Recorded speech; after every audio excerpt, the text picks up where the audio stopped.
Queridos irmãos e amigos, desejo que a paz do Senhor Jesus esteja sobre cada vida e em cada coração. Vamos hoje dar início à nova revista da Escola Dominical.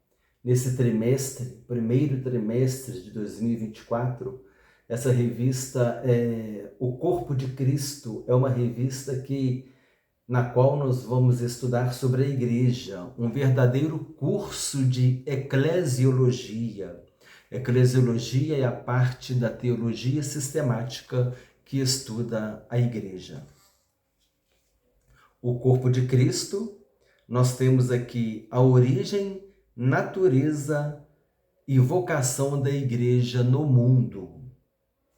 Esse é o conteúdo que nós vamos estudar hoje, a partir de hoje, durante o primeiro trimestre de 2024. A primeira lição tem o título A Origem da Igreja. Irmãos, há um conteúdo na descrição do vídeo, interessante você acompanhar, tá bom? Texto áureo. E disse-lhes Pedro, arrependei-vos e cada um de vós seja batizado em nome de Jesus Cristo para perdão dos pecados e recebereis o dom do Espírito Santo. Atos capítulo 2, versículo 38. Verdade prática, a igreja é a família de Deus, comprada com o sangue de Cristo e selada com o Espírito Santo. Leitura diária. Segunda, o povo de Deus reunido debaixo do antigo pacto. Na terça, a igreja foi comprada com o sangue de Cristo. A leitura de quarta, a igreja idealizada em Deus. Na quinta, a igreja como propriedade exclusiva de Deus. Na sexta, a igreja como uma comunidade de salvos. E no sábado, a igreja selada com o Espírito Santo. Está aqui, amém? A relação da leitura bíblica diária. Eu não sei se eu comentei, a revista da CPAD, Casas Publicadoras das Assembleias de Deus. Se na sua igreja essa revista é utilizada na escola dominical, você terá mais facilidade para acompanhar conosco. Se você não tem essa revista como roteiro da sua escola dominical, se você quiser adquirir, eu acredito que seria interessante, porque esse aqui, irmãos, esse aqui é um estudo, é um curso de eclesiologia, amém? Isso aqui é matéria profunda, e nós queremos também trazer mais coisas profundas aqui, para enriquecer o estudo, permitindo o Senhor, amém? Leitura bíblica em classe que está na descrição. Cumprindo-se o dia de Pentecostes, estavam todos reunidos no mesmo lugar, e de repente veio do céu um som como de um vento veemente e impetuoso, e encheu toda a casa em que estavam assentados. Ouvindo eles isto, compungiram-se em seu coração e perguntaram a Pedro e aos demais apóstolos: que faremos, varões e irmãos? E disse-lhes Pedro, arrependei-vos e cada um de vós seja batizado em nome de Jesus Cristo para perdão dos pecados e recebereis o dom do Espírito Santo. Atos capítulo 2, versículos 1 e 2 e depois o versículo 37 e 38. Introdução. O propósito deste trimestre é estudar a respeito da doutrina da Igreja segundo a sua origem, natureza e missão neste mundo. Nessa primeira lição abordaremos o tema da Igreja, o tema da origem da Igreja. Procuraremos responder as seguintes questões: como o povo de Deus é formado na Bíblia? Como a Igreja foi planejada por Deus? O que a Igreja de fato é? Objetivo da lição: descrever a trajetória do povo de Deus na Bíblia e na história, apresentar a igreja como criação divina, identificar a igreja como a comunidade de salvos. Eu gostaria de dizer aqui, Jesus disse certa vez, que haverá então um só rebanho e um só pastor. Jesus veio para os seus e os seus não receberam, mas muitos judeus creram em Jesus. Apesar da nação em si não ter crido, mas muitos judeus creram em Jesus, e ainda hoje há judeus que creem em Jesus, e os gentios. Aí Jesus disse: haverá um só rebanho e um só pastor. A igreja é formada pelos judeus convertidos ao Senhor Jesus e pelos gentios convertidos ao Senhor Jesus. Judeus convertidos, gentios convertidos. Jesus disse: haverá um só rebanho e um só pastor. Que coisa linda, né? Jesus é o sumo pastor de nossas almas.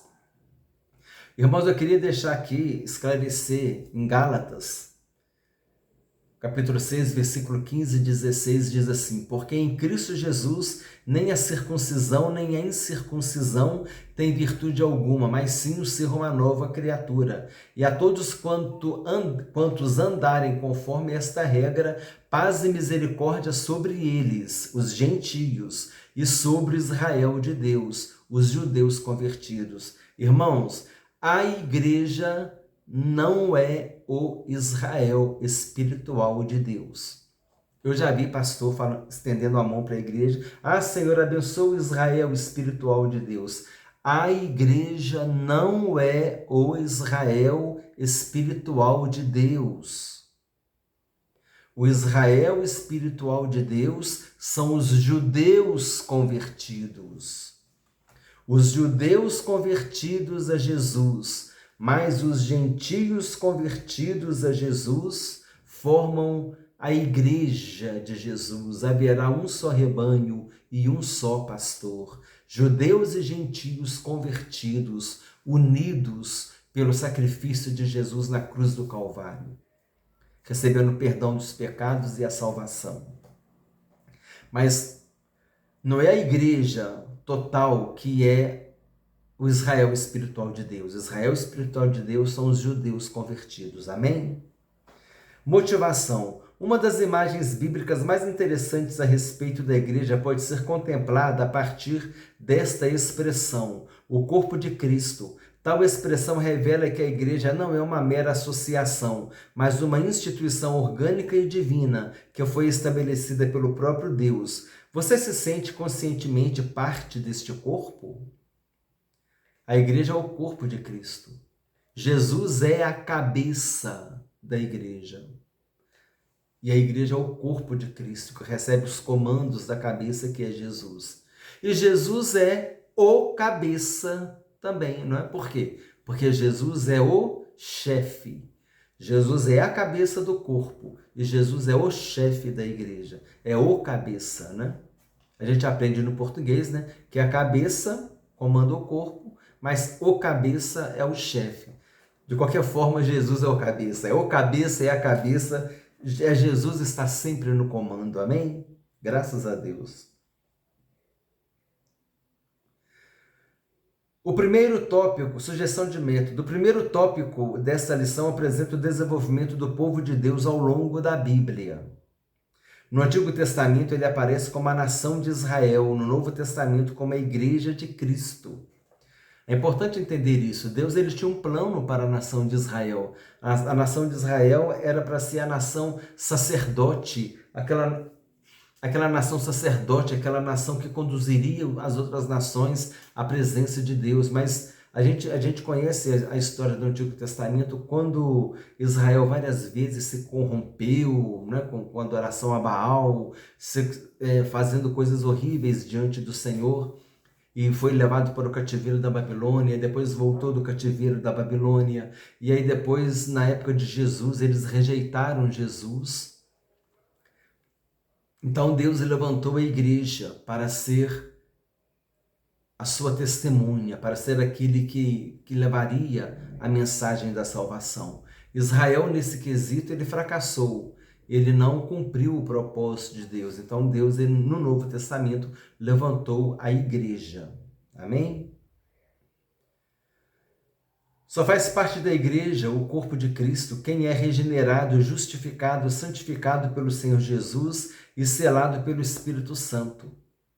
Aqui é muito importante afirmar que a natureza da igreja é celestial, pois não nos congregamos a ela por mera vontade humana, mas pela obra de Cristo na cruz, mediante ao arrependimento e fé, na força do Espírito Santo. Precisamos ter a experiência da salvação em Jesus Cristo. Amém? Então aqui eu gostaria de fazer um comentário, porque eu tenho algumas anotações aqui, então eu estou vendo se eu pulei alguma coisa, tá, irmãos?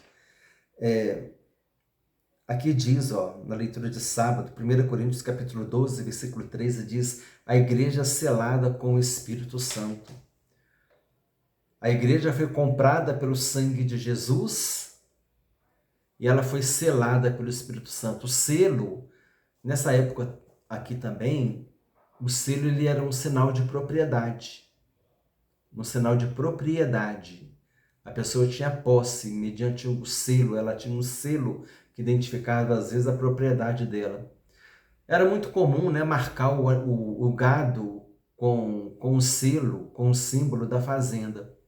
Às vezes a vaca ia para outro curral, para outro rebanho, o rapaz olhava assim, opa, essa vaca aqui, ela não é nossa, ela tem a marca da fazenda tal, ela tem o selo da fazenda tal, então indica que ela é propriedade lá daquela fazenda. Nós somos povo de propriedade exclusiva de Deus, e Deus nos selou com o seu selo, e o seu selo é o Espírito Santo, amém? Fomos comprados pelo sangue de Jesus, agora somos propriedade exclusiva de Deus e recebemos o selo do Espírito Santo. Glória a Deus por isso. Introdução, comentário, introdução, palavra-chave, igreja. A palavra-chave da lição é igreja. Introdução. Uma rápida leitura do Novo Testamento é suficiente para percebermos o que a igreja é de fato e que importância ela tem. Para os apóstolos e os primeiros cristãos, a igreja era relevante. Paulo, por exemplo, a denominou de coluna e firmeza da verdade, 1 Timóteo 3,15, e Pedro a chamou de geração eleita, 1 Pedro 2,9. Nesta lição mostraremos o que a Bíblia de fato revela sobre a Igreja de Deus. Veremos que a eclésia, a Igreja de Deus, longe de ser meramente uma associação de pessoas, é uma instituição divina. Eclésia se chama, em grego é eclesia, mas a gente vai se referir aqui a eclésia, tá bom, irmãos? Mas em grego é eclesia. Nós vamos daqui a pouco estudar o significado dessa palavra, é muito interessante. E essa matéria, esse conteúdo estará na descrição do vídeo, tá bom? Sempre o nosso conteúdo, irmãos, aquilo que for possível, até 5.000 caracteres, que é o que a descrição do vídeo nos permite ter, até 5.000 caracteres a gente coloca na descrição do vídeo, amém? Item 1, o povo de Deus na história, na Bíblia e na história. Número 1, no Antigo Testamento. O povo de Deus, agora aqui se referindo no Antigo Testamento ao povo de Israel, a nação de Israel. O termo hebraico kahal é usado para se referir a um ajuntamento do povo de Deus debaixo do antigo pacto, da antiga aliança. Nesse aspecto, seu uso é o de uma convocação para uma assembleia, ou o ato de reunir-se em assembleia. O povo se reunia várias vezes, se reunia para as festas, se reunia para o culto, para o sacrifício, se reunia também para preparar para a guerra. Então o povo fazia ajuntamentos, fazia reuniões. Dessa forma, Kahal é descrito como o povo reunido, a congregação do povo, a multidão, a congregação ou congregação de Israel e grande ajuntamento. São algumas referências bíblicas aqui que falam que é o povo reunido, congregação do povo, multidão, congregação de Israel e grande ajuntamento. Quando se reuniam para fazer os cultos, né, os sacrifícios, ali era uma reunião, era um ajuntamento. O termo Kahal, portanto, no contexto do Antigo Testamento, se refere ao Israel étnico, uma nação que se juntava ou reunia tanto com fins culticos ou não. Olha só, o termo Kahal, que é reunião, ajuntamento, se refere ao Israel étnico, quer dizer, ao Israel nação, aos judeus. a etnia, uma nação que se juntava ou reunia tanto com fins culticos, ou seja, cultuar a Deus, ou não. O verbo carral tem o sentido de reunir-se. Na Septuaginta, que é a versão grega do Antigo Testamento, o Antigo Testamento foi escrito em hebraico. Existe a versão grega do Antigo Testamento, que se chama Septuaginta. Na Septuaginta, carral foi traduzido como ekleo. Nós vamos ver daqui a pouco o que significa eclesia, eclésia. No Novo Testamento, número 2, no Novo Testamento, o termo grego eclésia se refere à igreja cristã. Contudo, no contexto neotestamentário, o seu sentido diferirá do que lhe é no Antigo Testamento, do que lhe é dado no Antigo Testamento. Tanto na forma como na função, olha só, tanto na forma como na função. Não é apenas uma raça ou nação, não é só o povo de Israel, mas todos aqueles de diferentes raças e nações que foram comprados pelo sangue de Cristo. Independente de raça, nação, todas as pessoas de todos os povos, tribos, línguas e nações, judeus convertidos, gentios convertidos, um só rebanho, um só pastor. Jesus é o sumo pastor das nossas almas. É nesse sentido é que a igreja no Novo Testamento. Assim, o seu sentido no Novo Testamento é majoritariamente sacro, isto é, de uma assembleia de crentes que se juntaram para adorar a Deus. O termo igreja, quando os apóstolos usavam o termo igreja, eles estavam se referindo à igreja como reunião, como ajuntamento também, como reunião, como os salvos remidos pelo sangue de Jesus que faziam uma reunião. Aquela ideia de chamados para fora não tem nada a ver. Nós vamos ver daqui a pouco sobre isso. Daqui a pouco eu vou esclarecer o que significa esses chamados para fora. Mas a aplicação da igreja, como lá no Novo Testamento, quando Paulo se referia à igreja, Pedro, ele se referia à igreja como reunião, como ajuntamento dos salvos. Continuando a leitura. Não é apenas um ajuntamento de pessoas, mas uma assembleia de crentes regenerados que se reúnem para adorar a Deus. Jesus, por exemplo, usou o termo eclésia com um sentido exclusivo, o povo adquirido pelo seu sangue, Mateus capítulo 16, versículo 18. Dessa forma, o uso paulino, quer dizer, o uso do apóstolo Paulo, as epístolas paulinas são as epístolas de Paulo, o uso paulino de eclésia nas suas epístolas designa sempre a comunidade dos salvos. Paulo se referia à comunidade dos salvos, à reunião dos salvos, não esse negócio de chamado para fora, isso não está fora do contexto, mas nós vamos esclarecer daqui a pouco.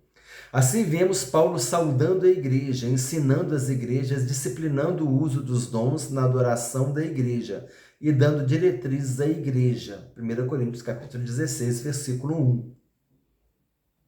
Jesus falou a palavra igreja, irmãos, duas vezes. A primeira é aquela quando ele perguntou aos apóstolos, né? O que dizem os homens que eu sou? Uns dizem que tu és João Batista, outros dizem que tu és Elias, outros dizem que tu és Jeremias ou um dos profetas. Mas e vós, quem dizeis que eu sou? Pedro disse, tu és o Cristo, filho do Deus vivo.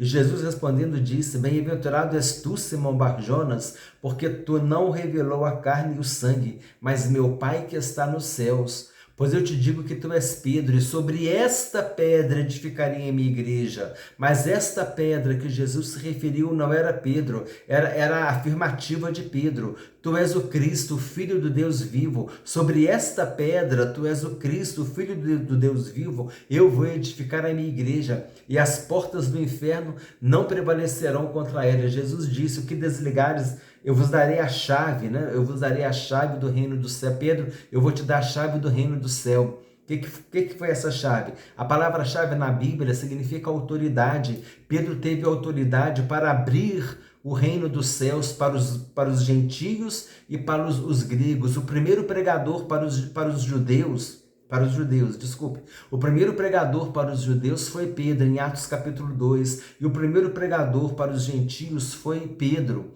em Atos capítulo 10. Então Pedro, ele abriu a porta, ele tinha a chave para abrir a porta do reino dos céus para os judeus e para os gentios. O que é a chave? A chave é uma simbologia, era a autoridade que Deus deu para pregar o evangelho, e hoje a igreja tem essa chave. Quando nós pregamos o evangelho para uma pessoa, nós estamos com a chave na mão para poder abrir a porta do céu para essa pessoa. Se ela aceitar Jesus, e ela vai entrar por Jesus Cristo. Jesus disse: eu sou a porta, aquele que entrar por mim será salvo. Então nós levamos a pessoa até Jesus e a pessoa entra pela porta que é Jesus. Então nós abrimos a porta do reino dos céus para essa pessoa, quando ela ouve a mensagem do evangelho. A chave que abre essa porta é a mensagem do evangelho, que traz a mensagem da salvação. O evangelho é as boas novas de salvação, que traz a mensagem da salvação em Jesus Cristo,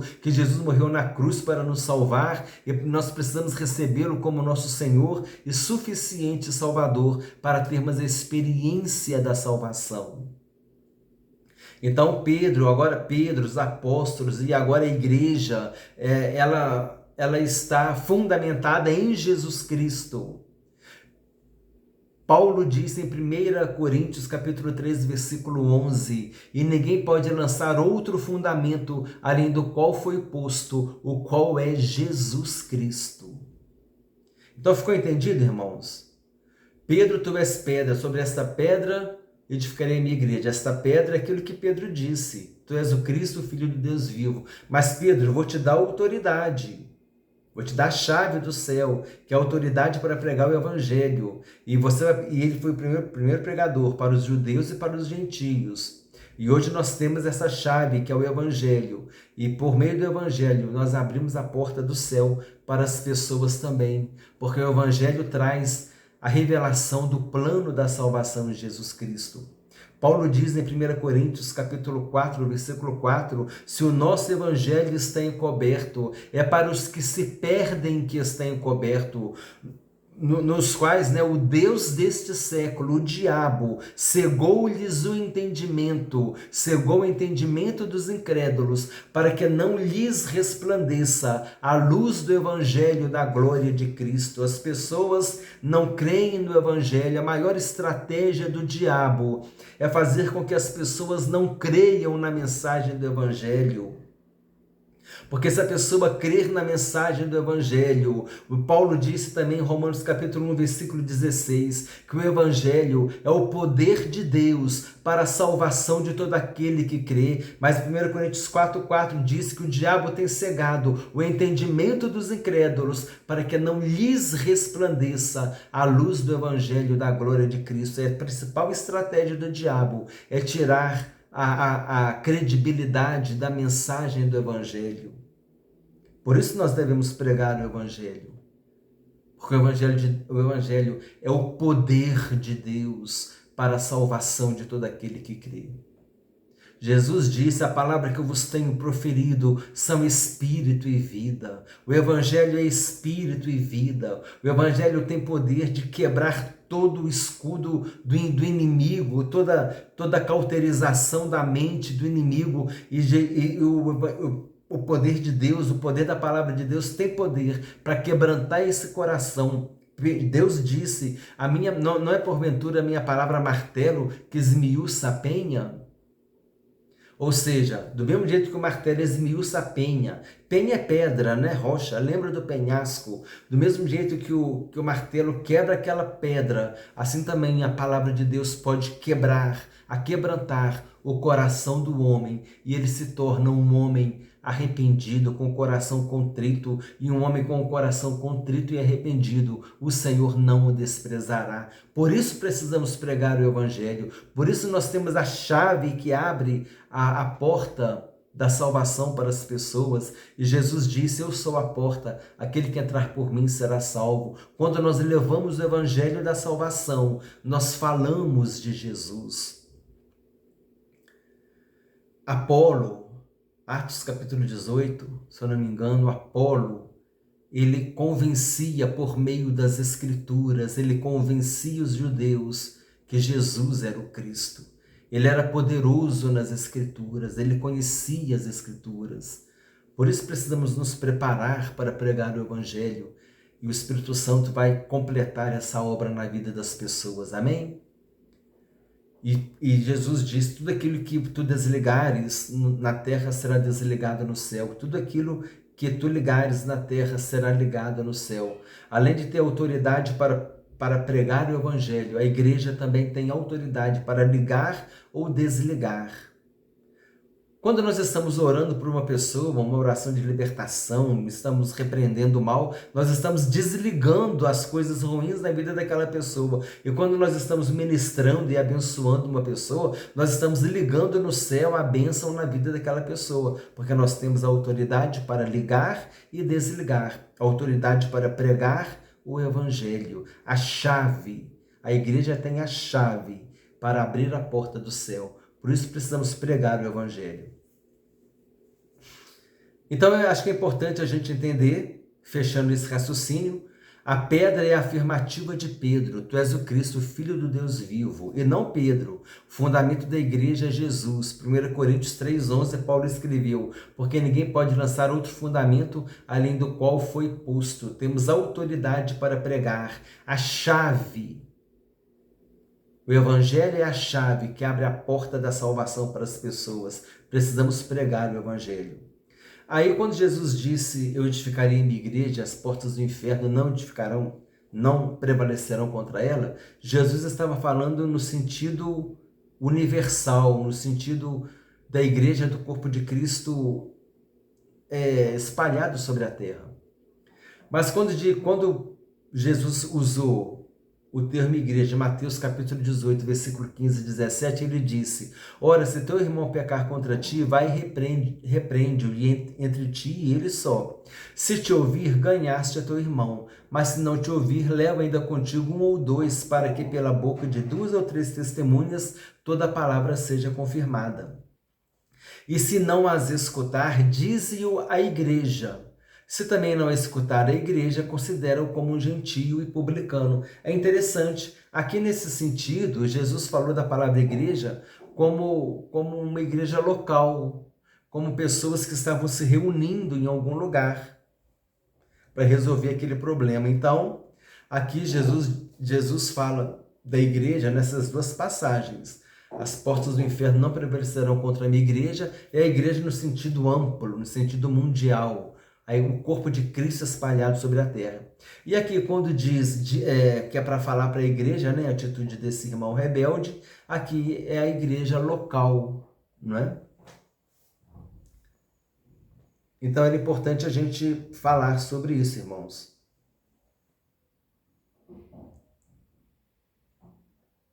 Então vamos continuar. Na história cristã, há quem creia que a igreja subsiste governada pelo sucessor de Pedro e pelos bispos em comunhão com ele. Já vimos que não é isso, né?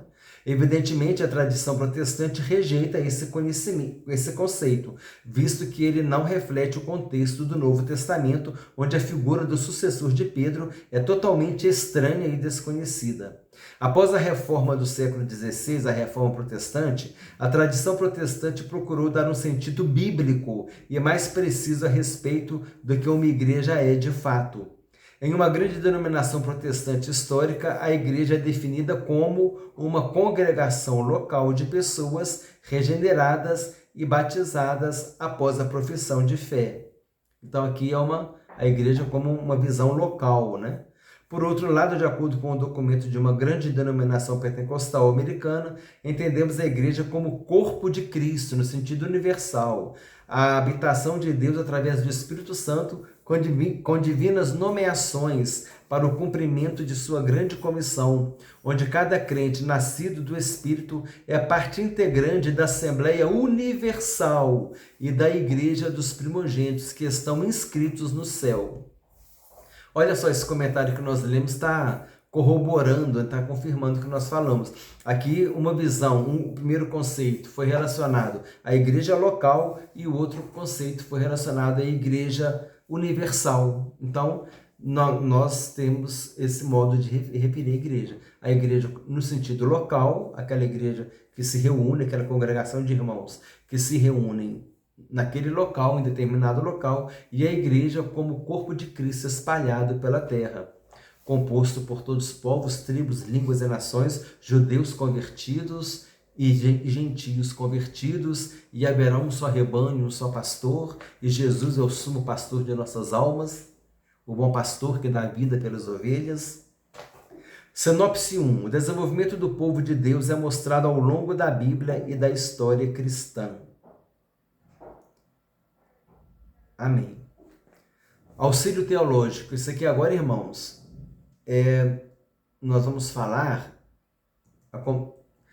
Eu vou fazer uma leitura aqui, mas depois eu vou para a descrição, vou avisar aqui na hora da descrição, porque na descrição tem uma explicação muito profunda a respeito desse assunto.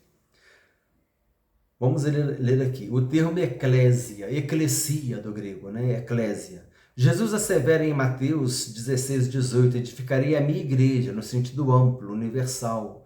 Esta é a primeira entre mais de 100 referências no Novo Testamento que empregam a palavra grega primária para a igreja, eclésia, composta com a preposição ek ou ex. A preposição ek ou ex, dependendo do momento, usa ek ou usa ex. Mas essa ek ou ex é a mesma coisa, que significa fora de. É a nossa exportação, é o mesmo prefixo, exportação, é a nossa exportação. A gente está exportando, está mandando produto para fora. Se você importar, você está colocando produto para dentro. Então é nesse sentido, de exportar, de mandar o produto para fora. Então esse eclésia, olha que interessante, é composta com a preposição do verbo ek, fora de, e o verbo kaleo, do grego. O verbo kaleo do grego é o verbo chamar. Logo, eclésia, denotava originalmente um grupo de cidadãos chamados e reunidos visando a um propósito específico. Esse grupo de cidadãos, eles iam lá para a Agorá, que era a praça principal da cidade, para tomar decisões a respeito de políticas, decisões a respeito se entrar em guerra ou não. As pessoas presentes se levantavam a mão e faziam as suas decisões. O povo decidia. Era a democracia. Demo é povo. Cracia vem de kratos. Kratos, né? Kratos, lá do grego, é poder. Democracia é o poder do povo, é o governo do povo. Demo é povo, né? Demografia são as anotações da população, né? Quantas pessoas tem, a religião, o sexo, idade, essas coisas que se faz levantamento da demografia, da população. E aqui é democracia, é o governo do povo. Então, logo, a eclésia denotava originalmente um grupo de cidadãos chamados e reunidos visando um propósito específico. O termo é conhecido desde o século V a.C., nos escritos de Heródoto, Xenofontes, Platão e Eurípides. Este conhecimento de eclésia prevalecia especialmente na capital Atenas, onde os líderes políticos eram convocados como Assembleia Constituinte até 40 vezes por ano. O uso secular do termo também aparece no Novo Testamento. Em Atos 19, versículos 32 e 41, por exemplo, eclésia refere-se à turba enfurecida de cidadãos que se reuniu em Éfeso para protestar contra os efeitos do ministério de Paulo. Nessa reunião aqui, Demétrio, né, que ele era um ourives, que fazia nichos de Diana, estava se rebelando, se levantando contra o Paulo, né, que estava pregando o evangelho. As pessoas se convertiam, paravam de comprar, né, os nichos de Diana, a idolatria, os ídolos. Então isso impactava economicamente, que a pessoa se convertia, agora ela não comprava mais os ídolos. Então isso impactava o comércio, impactava negativamente, né, economicamente, esse negócio. Então os produtores de imagens ficavam revoltados quando Paulo pregava o evangelho e muitas vidas se convertiam. Um dos motivos que os cristãos foram perseguidos, né, na igreja primitiva. O outro motivo é que eles não adoravam o imperador, e isso era motivo de ser condenado à morte.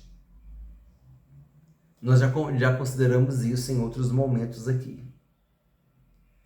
Então aqui no Atos 19 fala sobre Demétrio, né? Essa turba enfurecida de cidadãos que se reuniu em Éfeso para protestar contra os efeitos do ministério de Paulo.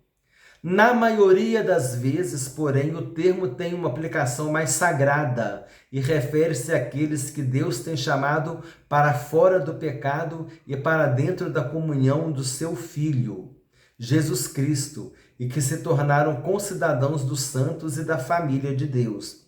Eclésia é sempre empregada às pessoas e também identifica as reuniões destas para adorar e servir ao Senhor.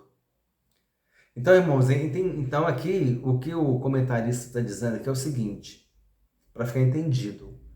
A palavra eclésia, quando os apóstolos usavam a palavra eclésia, eles não estavam falando dos chamados para fora. Eles estavam falando, se referindo à congregação, ao povo que se reunia. Agora vamos aqui fazer essa leitura, irmãos, que é muito interessante. Está na descrição do vídeo. Chamados para fora versus reunião, congregação. Essa reunião, congregação é a parte teológica. É o real significado da palavra eclésia, tá? Que é reunião, congregação, a igreja. A igreja como reunião dos salvos. Mas tem uns chamados para fora. De onde que vem esses chamados para fora? O comentarista diz aqui, mas eu trouxe mais um conteúdo. Vamos ler. A palavra portuguesa igreja provém do substantivo composto, né, da palavra grega eclesia, eclesia, que por sua vez é a combinação da preposição ek ou ex, que é para fora, e o verbo kaleo, que é o verbo chamar, sendo que ek ou ex tem o sentido de para fora, e kaleo o sentido de eu chamo ou eu convoco. É o verbo chamar. O resultado seria o substantivo eclesia, com o sentido etimológico de chamados para fora. Presta atenção, irmãos, nisso aqui, de chamados para fora ou convocados para fora. Contudo, para se entender o significado corretamente, é de extrema importância compreender que essa palavra teve origem no contexto da democracia ateniense grega. Portanto, era uma palavra originalmente de uso político. Uso político. Naquele contexto político, o sentido de eclesia, chamados para fora, era que os cidadãos eram chamados para fora de suas casas particulares para se reunirem publicamente na praça, em grego, agorá, a praça principal da cidade, para tratarem e deliberarem sobre a administração da cidade. Tomava decisões a respeito da cidade. Lembrando que em Atenas a democracia era direta. O povo, como falei, demo, povo. Cracia, kratos, poder do povo, o governo do povo. Essa democracia ela era direta. Os cidadãos que não saíam para fora de suas casas para se reunirem na praça eram chamados de idiotes. De onde provém a palavra idiota em português, cujo sentido original era o de um homem privado, aquele homem reservado, isto é, metido com seus próprios afazeres, afastado da gestão da coisa pública. Nesse sentido aqui, o idiota não é o sentido ofensivo, pejorativo, ofensivo, não. Era simplesmente aquele homem reservado que cuidava dos seus próprios afazeres, não se envolvia com a coisa pública, e ele era chamado de idiota. Idiotes, em grego aqui. Portanto, eclesia ou igreja em português designava simplesmente a Assembleia ou Congresso Público de Cidadãos Gregos. Aqui, ó, veja Atos dos Apóstolos 19, novamente o episódio de Demétrio. A Bíblia usa eclesia ou igreja no sentido simples geral de assembleia, congresso, congregação, reunião, sem conotações políticas. Então, a igreja, como chamados para fora, era naquele contexto político, que as pessoas eram chamadas para fora de suas casas para tomar decisões lá na praça, lá na democracia ateniense. Aqueles que não iam eram as pessoas mais reservadas, eram chamados de idiotas, não no sentido pejorativo e ofensivo, mas no sentido de que eram pessoas reservadas, que não se envolviam com a política. Então aqui, ó, a Bíblia usa eclesia ou igreja no sentido simples, geral de assembleia, congresso, congregação, reunião, sem conotações políticas. E os escritores do Novo Testamento não parecem ter tido em mente a ideia de convocados, de chamados para fora, quando falavam da eclésia, da eclésia. É importante saber a origem para não cair em falácias etimológicas. Falácias são enganos que fazem um malabarismo com a palavra igreja, eclesia, como aqui diz que o cristão é chamado para fora do mundo, o que é um engano. Então, irmãos, resumindo, a palavra igreja no Novo Testamento significa reunião ou assembleia. A palavra igreja, como chamados para fora, eram aqueles homens, aquelas pessoas que eram chamadas para ir lá para a praça para tomar decisões políticas. E quem não ia era chamado de idiota, não no sentido ofensivo, mas simplesmente no sentido de que era uma pessoa mais reservada que não se envolvia com política. É isso, pronto, e acabou. Mas, né? Agora, é uma opinião minha. Chamados para fora numa aplicação espiritual bonita, você pode falar que os cristãos foram chamados para fora do mundo. Mas isso numa aplicação espiritual, não na aplicação teológica, bíblica. Saiba fazer a diferença. Igreja não é os chamados para fora, não tem nada a ver. Esses chamados para fora é aquela questão política, que o pessoal ia lá para a praça tomar decisões. Quando os apóstolos se referiam à igreja, eles estavam se referindo à reunião, à congregação dos lavados e remidos pelo sangue de Jesus. Mas numa aplicação espiritual, podemos dizer que eclésia são os chamados para fora, quando Deus nos chama para fora do mundo, para que nós possamos estar na presença dele. Mas isso é uma aplicação, irmãos, espiritual. Isso é uma contextualização. Isso não é a doutrina bíblica. Amém? Isso é uma aplicação espiritual que pode trazer uma edificação espiritual para as pessoas.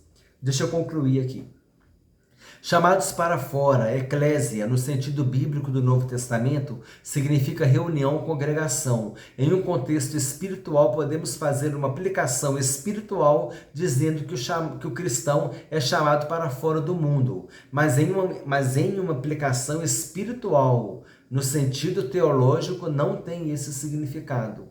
No sentido bíblico, não tem esse significado. Que é para na hora que você for aplicar, você aplicar e explicar para as pessoas, né? Você vai aplicar e explicar para a pessoa que aquilo ali é um sentido espiritual, mas não no sentido bíblico. Sentido bíblico, igreja, quando os apóstolos se referiam à igreja, era em relação à reunião. E não no sentido de chamados para fora. Amém, irmãos? Vamos continuar aqui para terminar. Ainda temos um tempo, um conteúdo bom para a gente fazer a leitura. Eu acredito que agora é mais a leitura mesmo, eu não tenho mais comentários. O que eu queria trazer para enriquecer a aula eu já disse, tá? Que foi em relação à questão da igreja não é o Israel espiritual de Deus, que Jesus falou a palavra igreja 2 vezes, e os chamados para fora versus reunião e congregação. Então esse conteúdo está na descrição do vídeo. É o que eu queria trazer para enriquecer a aula, amém? Para não ficar só na revista. Mas agora a gente vai ficar só na revista para concluir a aula. E a aula é grande, irmãos, é muito conteúdo, tá vendo? Olha, tá vendo? Olha. Então, quer dizer, quando é uma lição maior assim, é mais tempo também. Mas eu acredito que é de rico aprendizado para nós. Item 2, a igreja como criação divina. A igreja como um ideal de Deus. Desde a eternidade, a igreja estava no coração de Deus e foi idealizada por Ele. Em sua essência, ela é um projeto divino, como também nos elegeu nele, Cristo, antes da fundação do mundo, para que fôssemos santos e irrepreensíveis diante dele em amor. Efésios capítulo 1, versículo 4. Na sua carta aos Efésios, o apóstolo Paulo fala de um mistério que estava oculto. Esse mistério que fora revelado, Efésios capítulo 3, versículos 3 a 6. Esse mistério que fora revelado era exatamente a igreja. Na mente de Deus, portanto, a igreja já existia. O amor de Deus fez com que ele provesse um plano para salvar o homem caído. Assim, Cristo amou a igreja e se entregou por ela. Efésios capítulo 5, versículo 25. A igreja como uma realidade concreta. Como vimos, a igreja não ficou apenas na mente de Deus, ela passou a existir de uma forma concreta. O início da igreja acontece na plenitude dos tempos, mas vindo a plenitude dos tempos, Deus enviou seu Filho, nascido de mulher, nascido sob a lei. Gálatas capítulo 4, versículo 4. Dessa forma, Deus faz congregar em Cristo todas as coisas na dispensação da plenitude dos tempos. Então surge a pergunta: quando a igreja passou a existir de fato? Quando ela se estabeleceu na sua forma concreta? A maioria dos teólogos defende que foi no Pentecostes. A igreja, por exemplo, não é citada nos evangelhos de Marcos, Lucas e João. Mateus fala de sua existência, mas como um efeito futuro, como um evento futuro. Mateus capítulo 16, versículo 18. O tempo da igreja é o tempo da dispensação da graça, ou o tempo dos gentios. O início foi aqui, quando Atos capítulo 2, com a descida do Espírito Santo. E o final do tempo dos gentios, da dispensação da graça, do tempo da igreja, vai ser quando Jesus arrebatar a igreja. Amém? E esse período da igreja é chamado de dispensação da graça, justamente porque é o período da graça, que nós somos salvos pela graça mediante a fé em Jesus Cristo. Tem um comentário rápido aqui que eu queria ler. Assim, a igreja é formada por pessoas que estavam no pecado, a caminho da condenação eterna, mas que, graças ao Evangelho, tiveram suas vidas transformadas. Foi o que nós falamos. É o poder de Deus para a salvação de todo aquele que crê. É a autoridade que nós temos para pregar o Evangelho e abrir a porta da salvação para as pessoas. Porque o Evangelho significa as boas novas. Mas na Bíblia, o Evangelho significa as boas novas de salvação em Jesus Cristo. Amém? A igreja é composta por judeus convertidos e gentios convertidos. Um só rebanho, um só pastor. Os judeus convertidos é o Israel espiritual de Deus. Não é a igreja que é o Israel espiritual de Deus. Israel espiritual de Deus, somente os judeus convertidos. Judeus convertidos, gentios convertidos, um só rebanho e um só pastor, como disse Jesus. Amém? Igreja 3, a igreja no Pentecostes. Número 3 aqui, a igreja no Pentecoste. Depois do Pentecostes, Lucas destaca que todos os dias acrescentava o Senhor à igreja aqueles que se haviam de salvar. Atos 2,47. Dessa forma, a igreja, que existia apenas no coração e na mente de Deus, se tornava uma realidade concreta quando o Espírito Santo é derramado no Pentecostes após a ressurreição de Jesus. Atos capítulo 2, versículos 1 e 2. Jesus diz, permanecei na cidade até que do alto sejais revestidos de poder, E lá em Jerusalém o Espírito Santo desceu em Atos capítulo 2. Recebereis poder ao descer sobre vós o Espírito Santo, e sereis minhas testemunhas, tanto em Jerusalém, Pedro pregando, as pessoas se convertendo, como em toda a Judéia e Samaria, depois da morte de Estevão, que houve a perseguição, e até os confins da terra. Quando houve a perseguição, muitos judeus, muitos convertidos foram para várias cidades, até para Antioquia, né? Antioquia, onde os discípulos foram chamados pela primeira vez de cristão, Antioquia da Síria, quando os discípulos foram chamados pela primeira vez de cristão. E depois Paulo foi lá edificar a igreja junto com Barnabé e as viagens missionárias de Paulo, levando a mensagem até os confins da terra. E assim houve o cumprimento de Atos 1:8, a igreja pregando o evangelho, tanto em Jerusalém como em toda a Judéia e Samaria e até os confins da terra. Sinopse 2. A igreja surgiu como o ideal de Deus na eternidade e tornou-se realidade concreta no Pentecostes. Auxílio teológico, a origem da igreja. Várias são as razões para crermos que a igreja teve a sua origem, ou pelo menos foi publicamente reconhecida pela primeira vez no dia de Pentecostes. Embora na era pré-cristã Deus certamente se associasse a uma comunidade pactual de fiéis, não há evidências claras de que o conceito de igreja existisse no período do Antigo Testamento. Ao citar expressamente eclésia pela primeira vez em Mateus capítulo 16, 18, Jesus falava de algo que iniciaria no futuro. Edificarei é um verbo no futuro simples, não uma expressão de disposição ou determinação. Na condição de corpo de Cristo, é natural que a igreja dependa integralmente da obra concluída por ele na terra, sua morte, ressurreição e ascensão, e da vinda do Espírito Santo. Milliard J. Erickson observa que Lucas não emprega eclésia no seu evangelho, mas a palavra aparece 24 vezes em Atos dos Apóstolos. Esse fato sugere que Lucas não tinha nenhum conceito da presença da igreja antes do período abrangido em Atos 8. Imediatamente após aquele grande dia em que o Espírito Santo foi derramado sobre os crentes reunidos, a igreja começou a propagar poderosamente o Evangelho, conforme fora predito pelo Senhor ressurreto em Atos 1:8, conforme nós dissemos. Recebereis poder ao descer sobre vós o Espírito Santo, e sereis minhas testemunhas tanto em Jerusalém, como em toda a Judéia e Samaria, e até os confins da terra. A partir daquele dia, a igreja continuou a propagar-se e a aumentar no mundo inteiro, mediante o poder e orientação daquele mesmo Espírito Santo. E até hoje, né, a igreja depende do Espírito Santo, dependemos da presença do Espírito Santo para nos revestir de poder, autoridade, sabedoria, conhecimento, entendimento, poder no Senhor, né? Temor do Senhor, o Espírito Santo que capacita a igreja para pregar o Evangelho. Item 3 é o último item, a igreja como a comunidade dos salvos, regenerados pelo sangue de Cristo.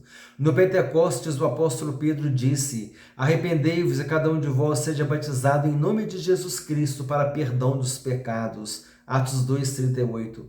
Com essas palavras, o apóstolo Pedro estava dizendo como se dá o ingresso de uma pessoa na igreja, ou seja, por meio do arrependimento e do batismo. A igreja é uma comunidade cristã formada por pessoas regeneradas que fizeram uma pública profissão de fé. O ingresso de alguém à igreja não se dá por adesão, mas pela conversão. O ingresso de alguém à igreja não se dá por adesão, mas pela conversão. É exatamente esse o sentido da palavra grega metanoia, traduzida aqui por arrependimento. Metanoia, traduzido por arrependimento. Significa uma mudança de mente. Assim, a igreja é formada por pessoas que estavam no pecado, a caminho da condenação eterna, mas que, graças ao Evangelho, tiveram suas vidas transformadas. 3.2, selado pelo Espírito Santo. Já falamos da propriedade exclusiva de Deus, somos selados pelo Espírito Santo. Já foi dito que a igreja tem sua origem no dia de Pentecostes. Por meio do Espírito de Deus, somos batizados no corpo de Cristo, a igreja. Então passamos a fazer parte dela. É exatamente isso o que o apóstolo Paulo diz aos Coríntios na sua primeira carta.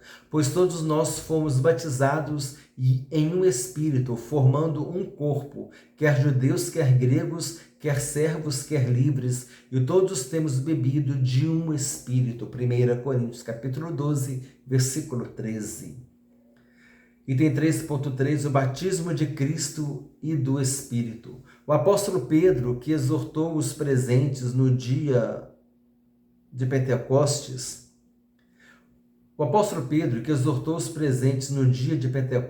a se arrependerem, também disse, e recebereis o dom do Espírito Santo. Atos 2:38. Assim podemos afirmar que Cristo batizou os crentes com o Espírito Santo e com fogo. Um batismo de capacitação, Atos capítulo 1, versículo 4. Enquanto o Espírito os batizou no corpo de Cristo, um batismo de iniciação, formando a igreja. Sinopse 3. Como comunidade dos salvos, a igreja é a reunião dos regenerados pelo sangue de Cristo e selados pelo Espírito. Acredito que ficou bem entendido que, de acordo com a Bíblia, a palavra igreja se refere à reunião dos remidos pelo sangue de Jesus e não se refere aos chamados para fora. Chamados para fora é aquela aplicação política, que as pessoas eram chamadas para ir para a praça para poder decidir sobre a situação da cidade, né? As questões da cidade. E quem não ia era chamado de idiota, não no sentido ofensivo da palavra, mas era a pessoa vista como reservada e que não se envolvia com as coisas públicas. Conclusão. Nessa lição vimos como surgiu a igreja fundada por Jesus Cristo. Ela existiu primeiramente no plano de Deus até se estabelecer no Novo Testamento, após a morte e ressurreição de Cristo e a infusão dos cristãos no corpo de Cristo por meio do Espírito Santo. A igreja, portanto, não foi idealizada por homem algum, nem tampouco está fundada sobre teses humanas. O seu fundamento é Cristo, que é a cabeça da igreja. A cabeça e o cabeça, né? É o chefe da igreja. Por isso, é um grande privilégio fazer parte da igreja, o corpo de Cristo. Revisão do conteúdo, nós temos aqui umas perguntinhas, vamos responder aqui rapidamente. A número 1, a que se refere o termo hebraico kahal no contexto do Antigo Testamento? Vale como uma revisãozinha, né? Interessante. O termo kahal, portanto, no contexto do Antigo Testamento, se refere ao Israel étnico, a etnia, a raça de Israel mesmo, ao povo. Uma nação que se juntava ou reunia tanto com fins culticos de cultuar, sacrificar ou não. A que se refere o termo grego eclésia no sentido do Novo Testamento? O termo eclésia se refere à igreja cristã, reunião dos salvos e não chamados para fora. Chamados para fora é aquele contexto político que o pessoal ia lá para a praça, saía das suas casas, ia para a praça para poder fazer as votações lá na praça. Democracia ateniense. Onde a igreja estava desde a eternidade? Desde a eternidade a igreja estava no coração de Deus e foi idealizada por ele. Como se dá o ingresso de uma pessoa à igreja? O ingresso de alguém à igreja não se dá por adesão, mas pela conversão. Por meio de quem somos batizados no corpo de Cristo e passamos a fazer parte da igreja? Por meio do Espírito de Deus somos batizados no corpo de Cristo. A igreja, então passamos a fazer parte dela. Assim, irmãos, faltando quase um minuto para 1 hora de aula, semana que vem nós temos a lição 2, permitindo o Senhor. Estaremos aqui as imagens bíblicas da igreja, estaremos trazendo esta aula para os irmãos, permitindo Deus. Essa lição de hoje ficou comprida, mas é muito rica, irmãos, vale a pena acompanhar a aula da escola dominical. Irmãos, essa revista é aula de seminário, é aula de faculdade de teologia, irmãos. É conteúdo profundo que nós estamos trazendo aqui. Aproveita a oportunidade, assiste às aulas por completo, compartilha com irmãos e amigos, todos aqueles que gostam de estudar a palavra de Deus. Precisamos estar bem preparados para pregar o Evangelho, que é o poder de Deus para a salvação de todo aquele que crê. Precisamos ter bagagem, precisamos ter conteúdo. Quando a gente tem bagagem, quando a gente tem conteúdo, o nosso discurso ele é mais interessante. As pessoas dizem assim, vale a pena ouvir essa pessoa, vale a pena ouvir ele, porque ele tem conteúdo, porque ele tem bagagem. E o resto, deixa o Espírito Santo convencer e converter as pessoas, amém? Nós semeamos a semente, o crescimento vem de Deus. Compartilhe essa aula com irmãos e amigos. Desejo que Deus te abençoe ricamente, em nome do Senhor Jesus Cristo.